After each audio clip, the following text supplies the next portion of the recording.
Personally, I think one thing that makes Seoul Seoul is the colorful buses.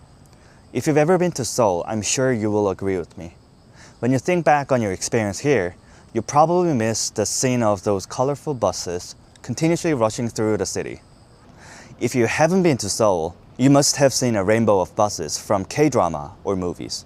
In fact, between Seoul and its surrounding cities, there are about 50,000 bus stops served by 4 major colors of buses. You've got blue, green, red, yellow, but have you ever wondered why? Is it just for decoration? And what about the numbers? Why do some buses have 2 digits while others have 3 or even 4? Well, it's actually a very clever system that makes navigating this huge city so much easier once you understand it. I've always believed that knowing a city better truly enriches your experience here. That's why today, I'm going to break it all down for you. Let's get into it.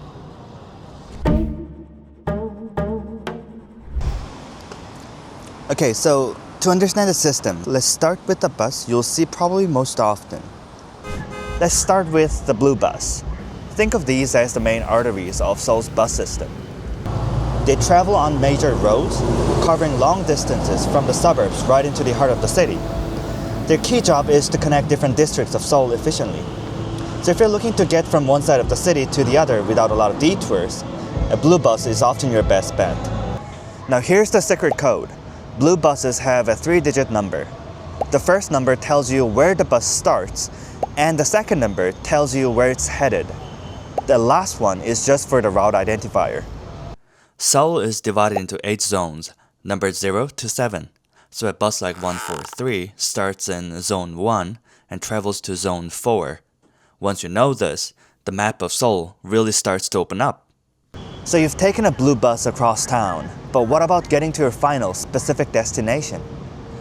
That's where the green buses come in. These are your friendly neighborhood connectors.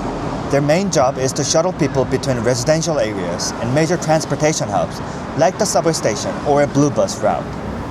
Their routes are shorter, and they often wind through smaller streets where the blue buses can't go.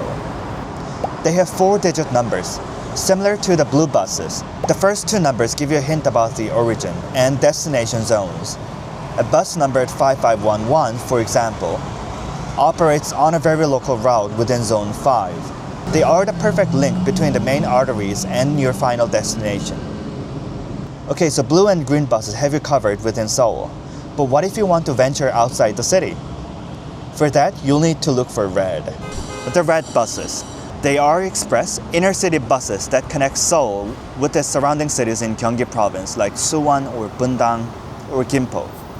They make very few stops in Seoul, getting you onto the highway as fast as possible.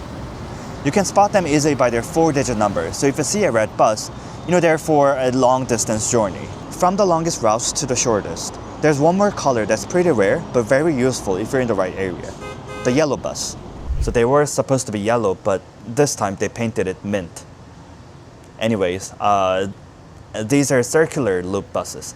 They don't go from point A to point B, they just loop around a specific high-traffic district, connecting key shopping centers, tourist attractions, and subway stations. The famous Namsan tour bus, for example, that we just saw, is a type of mint bus. They have a simple 2-digit number, making them easy to remember for that specific area. Alright, that covers the 4 main colors you will see every day, but Seoul's system has a few more for special situations.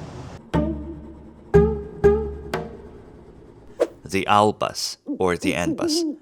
When the city sleeps and the subway stops, the N bus, or the owl bus, comes alive, running from around midnight to the early morning. These buses essentially allow the Seoul bus system to operate 24/7. Plus, their routes cover most of the main roads in Seoul. So if you've been out enjoying the city's nightlife, you can definitely consider taking an N bus to get back to where you're staying. The village bus.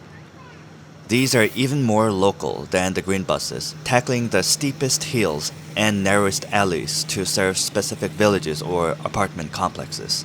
The airport limousine bus. This is your best friend when you're traveling with heavy luggage. They offer comfortable, direct routes from the airport to major points in Seoul. As I mentioned in my previous video, they're often worth it for the convenience. M buses. Think of these as a premium version of the red bus. They're even more express with fewer stops, and every passenger is guaranteed a seat.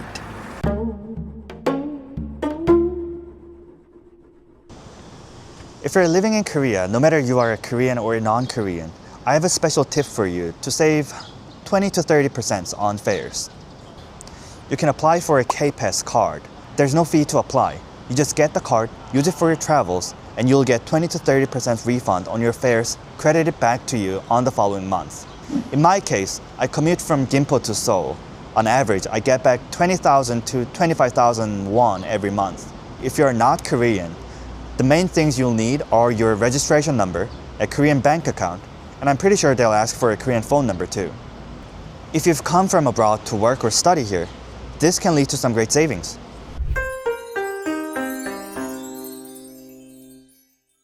The colorful, complex, but very clever Seoul bus system, all broken down for you. Now when you see that rainbow of buses rushing by, it won't just be a pretty scene.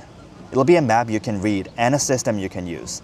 And like I said at the beginning, that kind of knowledge is what truly enriches your moments here and makes the city feel like your own. Do you have a favorite bus route or a story from your time on a Seoul bus? Let me know in the comments below. Thanks for watching, and if you found this helpful, don't forget to like, subscribe, and hit that notification bell. Until next time, travel safe!